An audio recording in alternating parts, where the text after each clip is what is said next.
we have this automatic reflex when something is happening to us, and especially when there is a somebody involved, to automatically kind of, more look to the other as look of what is the impact on us, on ourselves. So, of course, there is the blame game. He did it to me.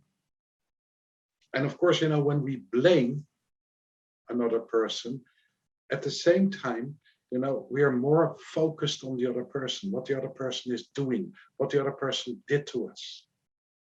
And that's not necessarily a person. It can be an institution. It can be nature.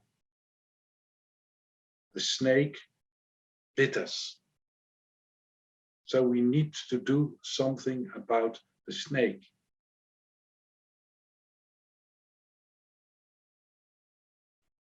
And I think this is a beautiful example, because if the snake bit us and we need to do something about the snake, and we hunt after the snake and try to kill the snake, at the same time, the poison of the snake starts to work inside us. So often in this kind of situations, we forget self-care. We are so kind of directed outwards that we kind of, immediately move into defense, into, who is the cause? Why is this happening? How could I protect myself? And part of this is pure instinct. And part of this is also welcome, because sometimes it's really good to defend ourselves. But as important it is to look at the impact of whatever is happening on ourselves.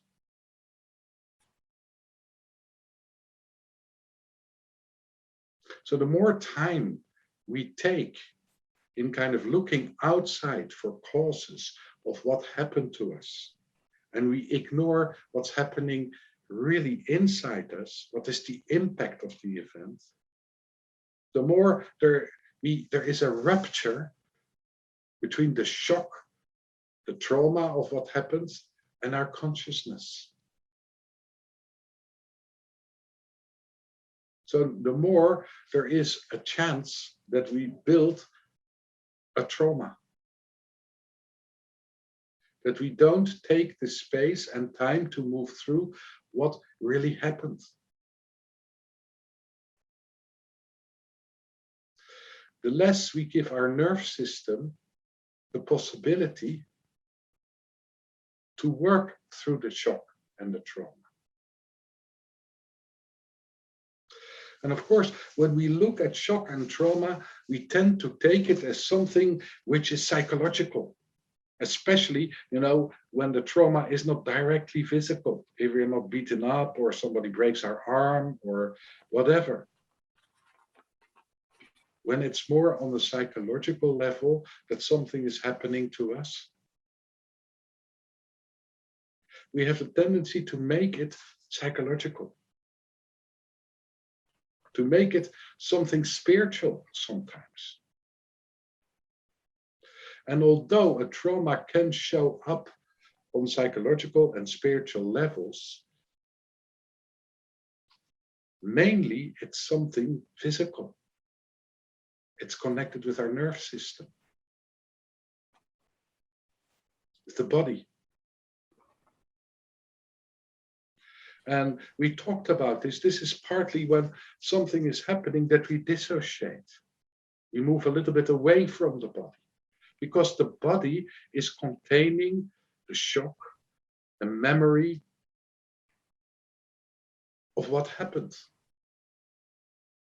And if we are in a situation that we are in pure survival, we have to run for our lives, you have no time to look at the initial shock or the initial trauma, whatever bad what happened. So we are able to place this in the waiting room. And when you look that we are able to put it in the waiting room is already a little miracle.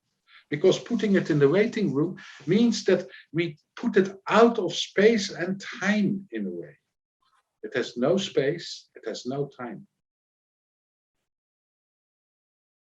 And sometimes we're able to put it so much out of space and time that it never happens. We cannot even memorize that something happened.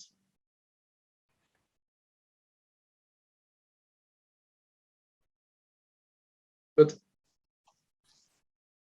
then, when we go to this shock and trauma, there is this kind of movement of survival. And if we are in a stage that we think, okay, it never happened, we cannot even memorize that it happened, we're not able to come totally back in the relaxation in the body as before. There is a difference. We worked with this in the first 2 days.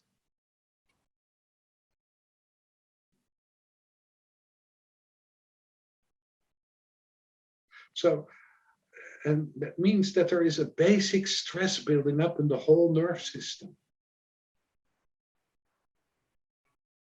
And this basic stress especially is showing itself in the whole area of the vagus nerve.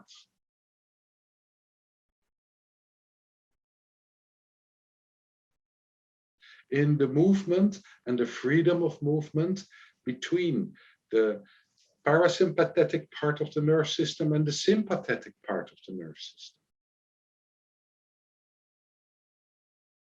So what we saw in these days is that sometimes, when we work with a non-dual quality or we touching a trauma, we get so tired and we fall asleep. It's like all the energy is drained from ourselves.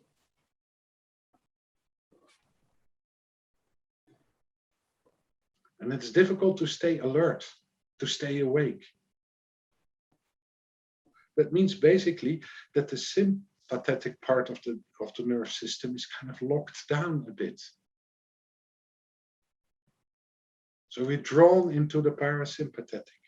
We get very tired. And sometimes after a shock and trauma, this becomes a state that in life we have much less energy. We feel lethargic. But the opposite is possible as well, that we're more locked into hyperactivity. It's difficult to relax. We have to be active all the time. We're running. We're running in a way away from this experience.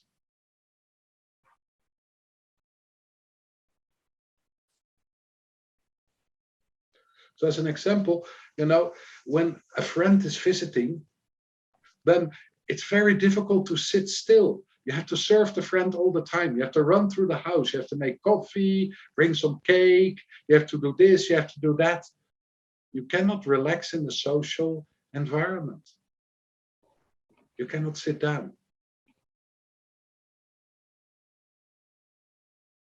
And the moment, somebody says to you, you just sit down, talk a little bit. It's okay. We can wait with the coffee. We can wait with the cake.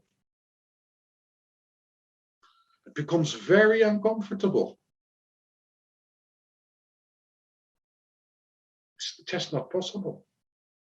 And this is basically interesting to look at, where it becomes very uncomfortable.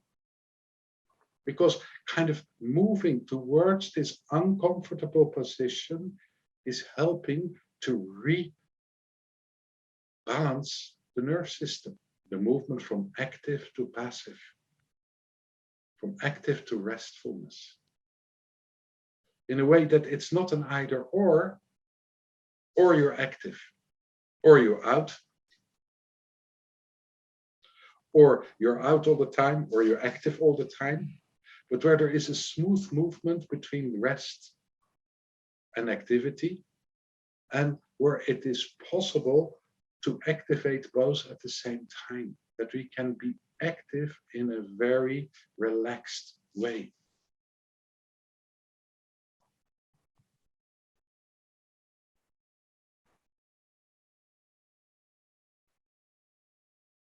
And then activity is not so tiring. So trauma and shock in the first place have an influence on the nerve system. And it means if you look at it, it's a physical thing. It has a physical thing with psychological effects on it. And say that we place something out of space and time. So in our normal life, we don't recognize it. We don't think about it. It's never worked through. There's hardly any memory until something is happening in the environment which is triggering it. And then at once, so much emotion, so much fear, so much disquiet, such a strong reactions can come forward that we don't understand where it's coming from. This is a possibility. Or there are certain situations, you know, which are happening again and again and again in our lives. Repeating patterns. And basically, we're a little bit obsessed with it. It's like there's an alertness, this is the sympathetic part of the nerve system, which is totally focused on one aspect. So most of us are traumatized around the whole subject of rejection. So when this is very acute, and we are together with a friend, we all the time scanning the friend if we're not get rejected, if we're still acceptable, if we're still okay. Not to lose the friend, not to get rejected, not to get abandoned. And this can also be in a relationship where we have to ask our partner all the time, am I still lovable? I love you. We don't ask, do you love me? Most of the times we say, I love you. And then what we hope is that the partner will say back, I love you. And then everything is fine, it's okay. So we're scanning if everything is still safe, if we don't get rejected.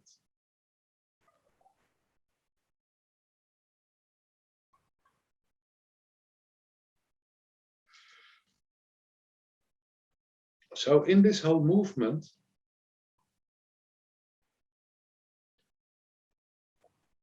when we are traumatized and we're not able to move through it because we have the tendency to place it outside ourselves, there is this habit of placing it outside ourselves. We start to invest to create an environment in which whatever is unbearable will not happen again.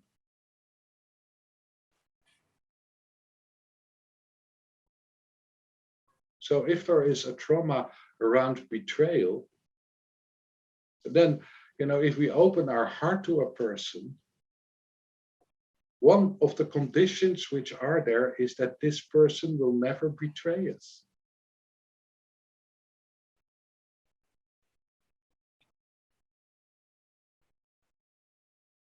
So when I was in my teenagers, I had this girlfriend, and she came out of a relationship where her ex-boyfriend was really, really betrayed her. He really messed her up. And we would walk through the city, and you know, one of the conditions that we were together is that I wouldn't betray her. And in walking through the city, she would point out girls which probably would be more interesting as she was. And this is interesting behavior when you look into it. Because so often what we're fearful of is, in a way, we start to create the background in which this is possible. Why? Why do we do this? Why is this behavior there? Why would you point the nose of your love in a direction where he could betray you? Almost pushing the person towards that. Why? Why are we creating situations in our life where we find ourselves in the same position again and again and again and again? Is that stupid?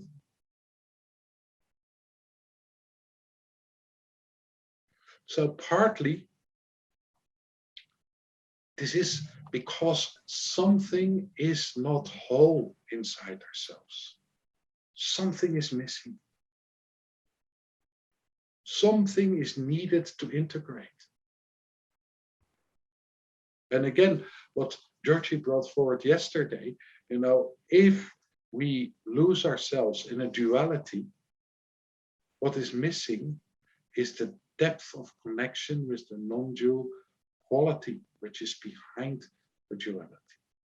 It wants to come home. It wants to be part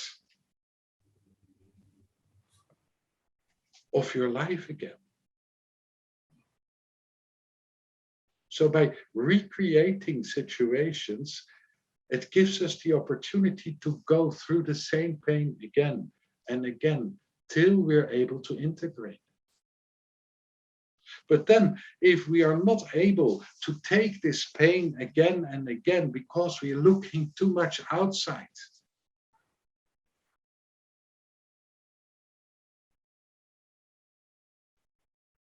and we try to control the world around ourselves, not to feel the unbearable, which is repeated again and again and again,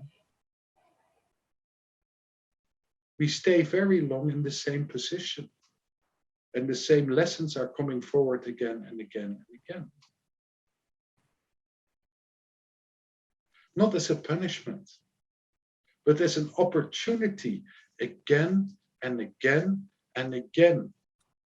With an angelic patience of the universe to give you the opportunity to integrate whatever needs to be integrated, to become whole again.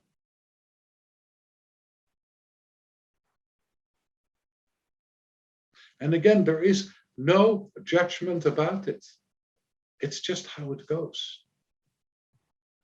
There are endless opportunities to integrate trauma.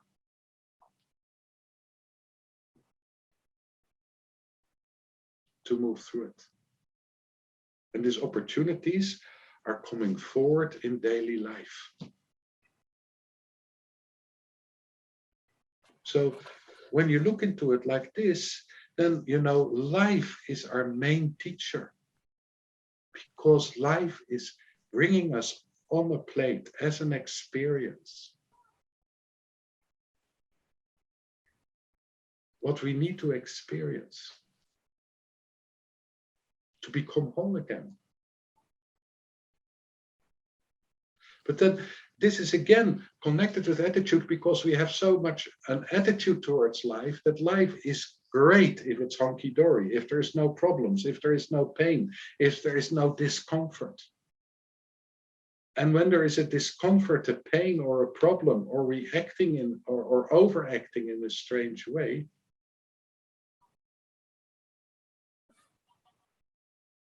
then life is not good. We should do something about it. We should change it. We should change our environment. We should change our friends. We should change everything. And this comes to a point where we think that life itself is under our control if we do everything right, if we invest in the right way, if we picture strong enough in how we want life. it will become as we want it. So if something bad is happening to us, or the same lesson is repeating over and over again, there's something wrong with us. We didn't think strongly enough, didn't control life enough. We didn't, affirm strongly or good enough that things like this would never happen again. But we didn't get what we wanted from life. Because life is there to be controlled. We can create exactly the life as how we want it to be. And this is basically, when you look to it, this enormous movement outside, where we try to force reality according to our wishes. There's whole schools of that. In order not to experience part of what life could bring to us. Because it's too difficult, it's too painful, it's too uncomfortable.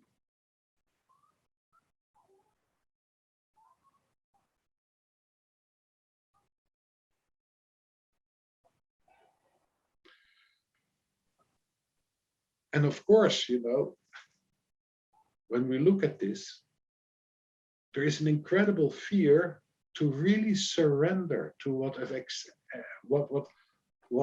experience or life is bringing you as experience from moment to moment. We have to be on guard all the way, all the time. We have to do the right things.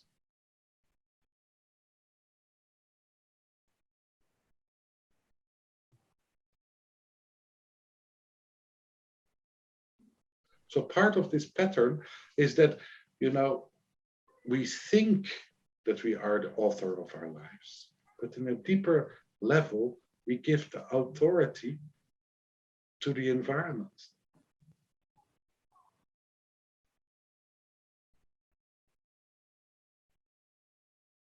So the universe is punishing us.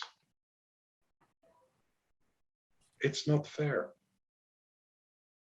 He is rejecting me. It's not fair. So if he is rejecting me, then he got the authority to decide over my non-dual quality of belonging. If it's allowed to be there or not to be there. If I belong or not belong.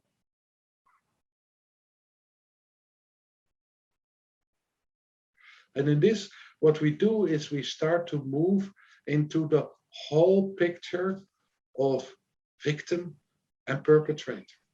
Either we are a perpetrator or we are a victim.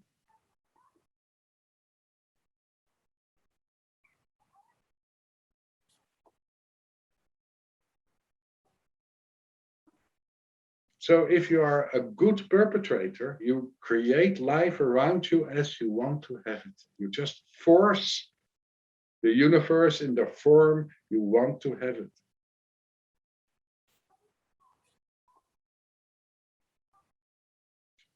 And if you're not a good perpetrator, you are the victim of the universe, of how the universe is forcing you in a situation you don't want to be.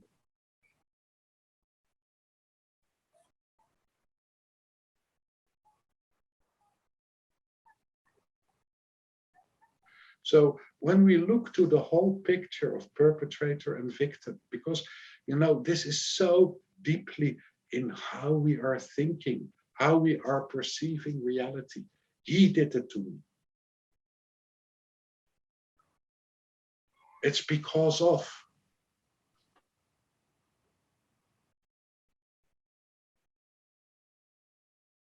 When we move on to this, then, what we lose is the connection with the non-dual quality of power, which came forward in some of us yesterday. The perpetrator feels empowered by perpetrating the victim.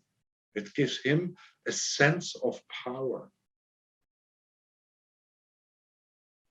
If I am able to move over your borders, I'm all powerful. You have to do what I say, how I want it.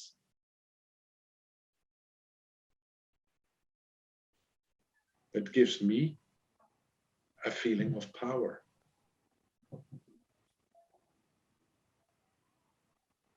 So the perpetrator is basically looking outside of himself for power.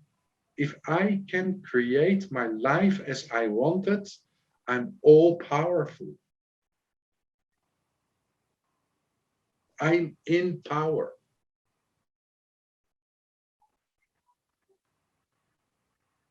So I never, never, never have to be a victim.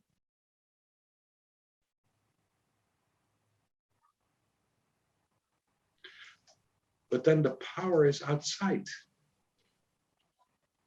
It's not a power inside.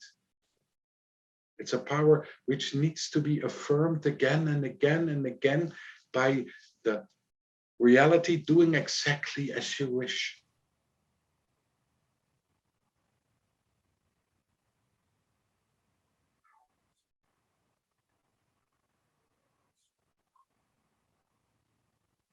So the victim, when we look at the victim, when we are the victim, we are powerless. All the power is with the perpetrator. We are innocent. We couldn't help it, what happened. We have no power over the situation.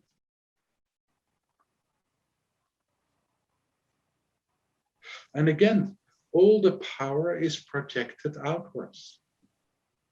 All the power is projected in the perpetrator. So we are not responsible. As if when you are a victim, it's about responsibility.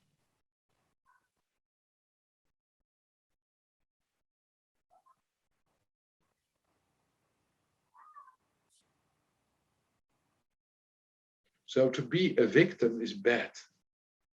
Nobody wants to be a victim. You know, when somebody, one of your friends says, you know, come on, you're acting like a victim. Oh my God, you know, you don't want to hear that. That's something really, really bad. But it's even worse if your friend says, you're a perpetrator.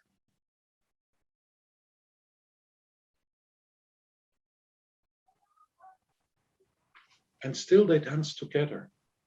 And this is very complex. Perpetrator and the victim are dancing together. Dancing together in the whole spiel, the endeavor, the adventure to find power, to move back, or to uncover the unconditional source of power which is in all of us.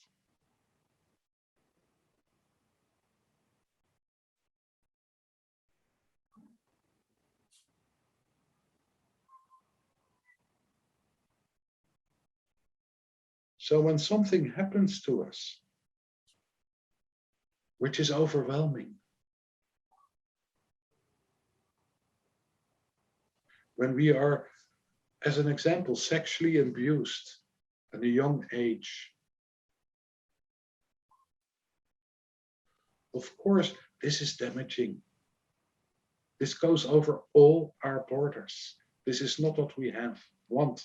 It has an incredible impact on our lives. It's not something, you know, you can tell your friends.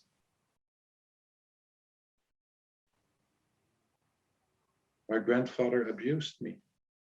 You cannot share this. Often you cannot even share this in the family. So you live with a secret which is separating you from the rest of the world.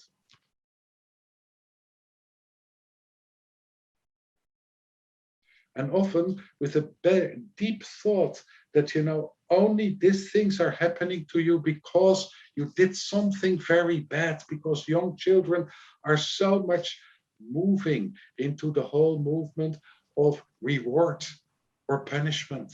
So this for sure is a punishment. And you only get this punishment because something is really bad inside you.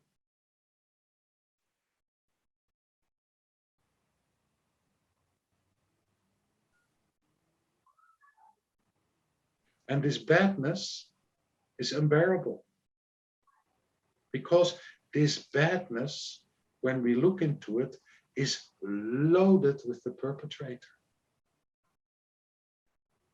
The badness which happened to us is the perpetrator. The rupture which took place in the pure essence of power is a rupture into a polarity in which a perpetrator and a victim is created. The perpetrator is the victim and the victim is the perpetrator. They're one. If we are raped in a young age, the energy of the rape, the pain of the perpetrator,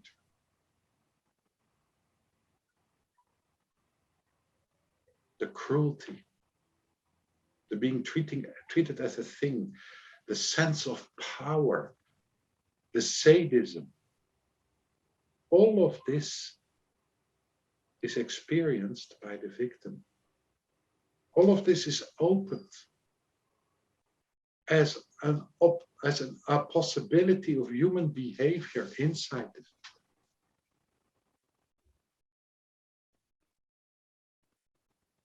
The whole reality of the victim at that moment is kind of, is shredded into a total different reality, a reality full of dread and horror. The dread and horror, which is part of every trauma.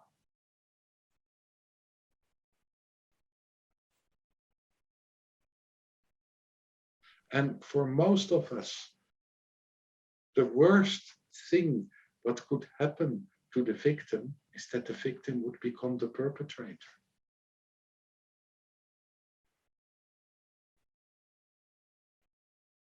That it is because of you. Or that you would do it to somebody else. That there is any responsibility there. It just happened to you, and it's horrible that it happened. It cannot be your fault, because if it's your fault, you cannot live with it.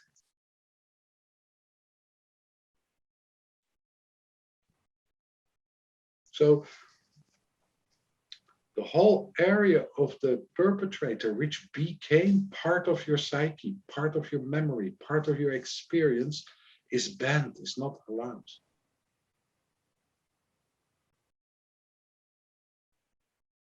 And, I speak about a very big thing about, sexual abuse in early childhood.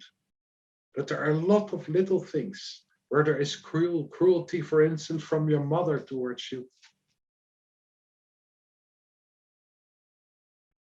And this cruelty, you feel, and it hurts. And you feel victimized. So your mother is the bad person there. And you swear that you will never, never, never be cruel like this to somebody else. And then in situations in your life where you feel disempowered, that means that you lose the connection with your own inner non-dual quality of power. You start to dance. And you find yourself as perpetrator, expressing exactly that, what you never wanted to express.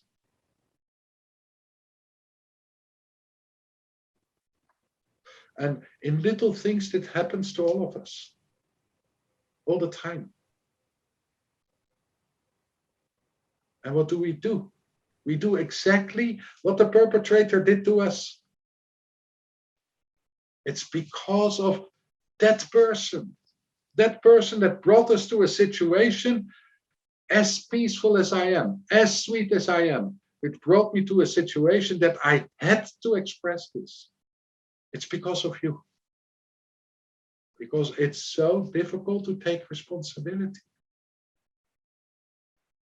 It's so difficult to allow, to integrate the perpetrator inside ourselves. Especially when we feel victimized, when we are hurt.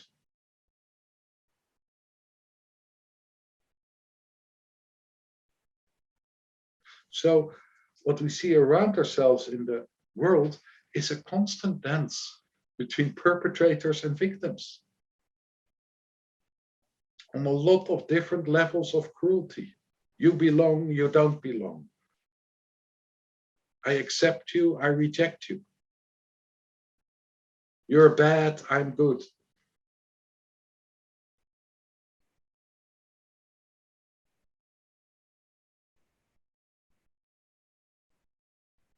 I judge you.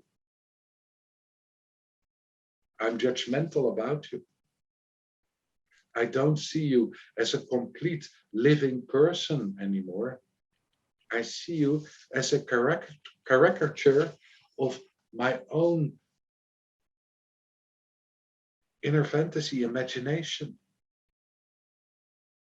Do we really see each other as humans, or do we see each other as things? So the moment we see another person as a thing, we don't see him as a complete human being anymore. Again, there is a rupture in reality. There is a rupture in our reality. We're in a trauma tunnel. And we are dancing the dance of perpetrator and victim. We're not really connected anymore.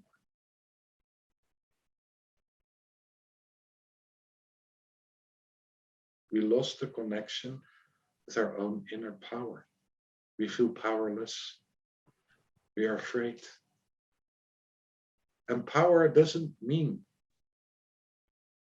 that we are in charge of the universe, that we're in charge of our lives. The unconditional power, which is part of all of us, is something totally different.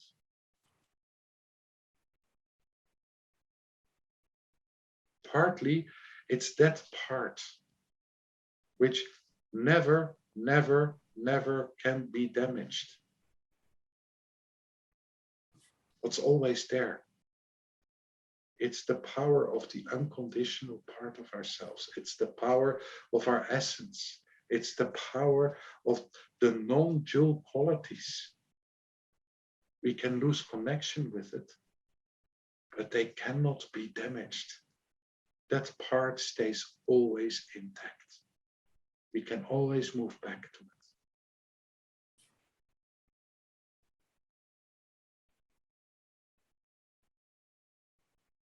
Or to say it in a different way, a more religious way, our soul cannot be damaged. We can lose belief in our soul. We can lose belief in who we truly are. We can lose belief, connection with our true nature, but true nature itself can never be damaged. It's always there, sometimes out of our reach, but it cannot be damaged. And that's part of the power, the true power inside ourselves. This is not a power we need to use or to abuse. It's a strength, a power which is always with us. And this true nature is connected, is part of all true nature in the whole universe. It's inseparable. The same qualities are trumpeting through it. In all of us, in everything which is alive.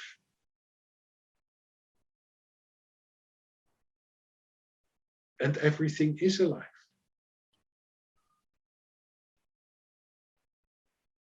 So there is an immense power there, but not a power to use.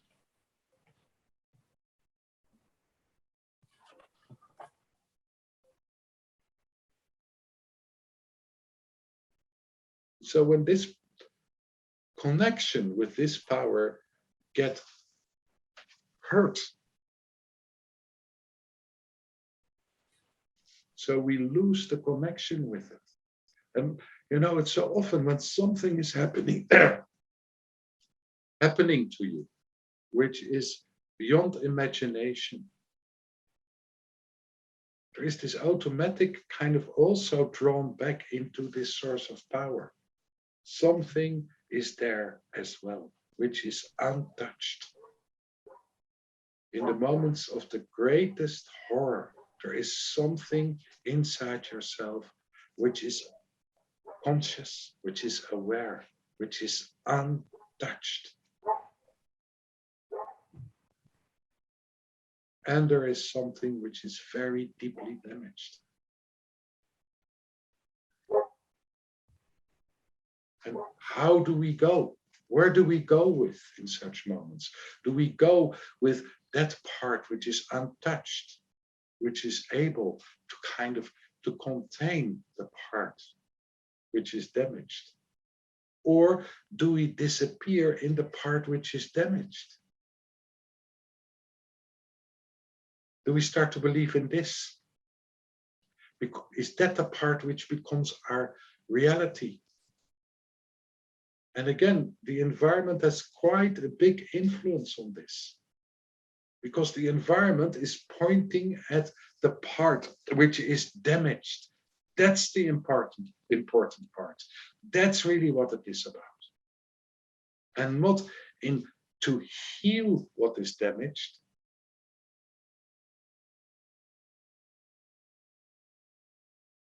but to roll around in it. And not in a way, you know, to hold it up as a victim. It's broken, it's horrible. It's wrong, it's injustice. You should do something about it. It's because of.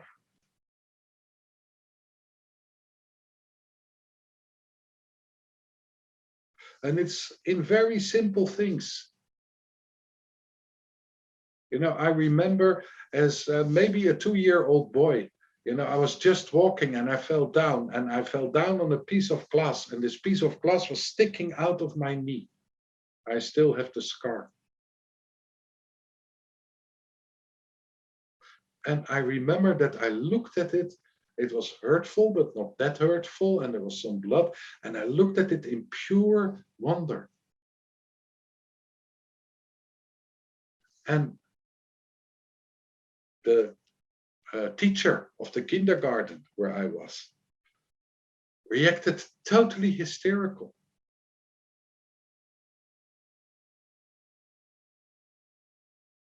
And also that I wondered about.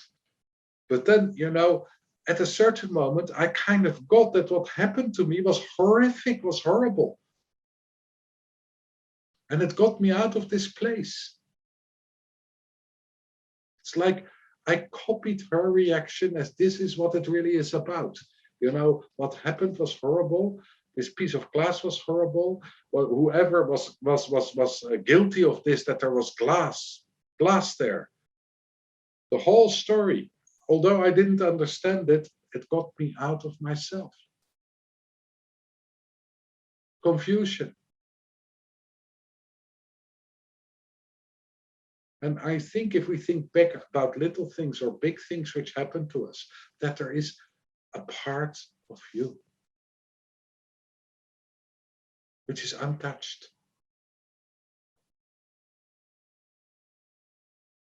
A part we ignore. most of the times, because, you know, the happening is much more important.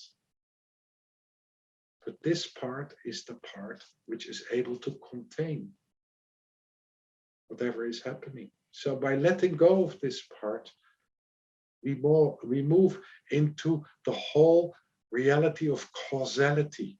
What is the cause of it? Why did it happen? It's because of. Instead of staying in the moment, it happened. And dealing with what happened, we start to look why, how. And the why and the how is really not that important. That will not heal you.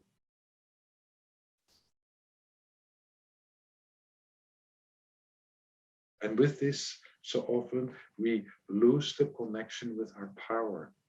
Because if we start to look deeply into the why and the how,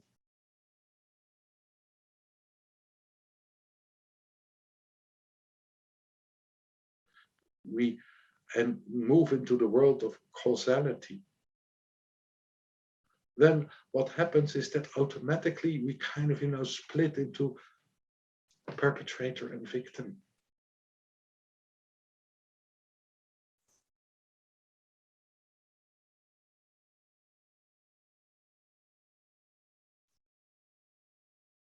If we lose the connection with this source which is behind it, sometimes it helps to understand. Why does it help to understand? Because then we can accept what is there. And be able to accept what is there helps us to integrate whatever happened in the moment. But the only thing which is of real importance is to integrate what happened in the moment, to bear the unbearable, to deal with whatever came forward, to be able to embrace both the victim and the perpetrator inside ourselves. Because the perpetrator is teaching us how to be a victim and how to be a perpetrator. Both are born at the same time inside ourselves. And if we say we only want to integrate the victim, we have a perpetrator which is out of control. If we say we only want to embrace the perpetrator, we have a victim which is out of control. So deep healing in the whole area of perpetrator and victim is only possible when we allow both to be alive inside ourselves and to bring them together, in which they can turn back into the source which is behind them. They're both looking for power.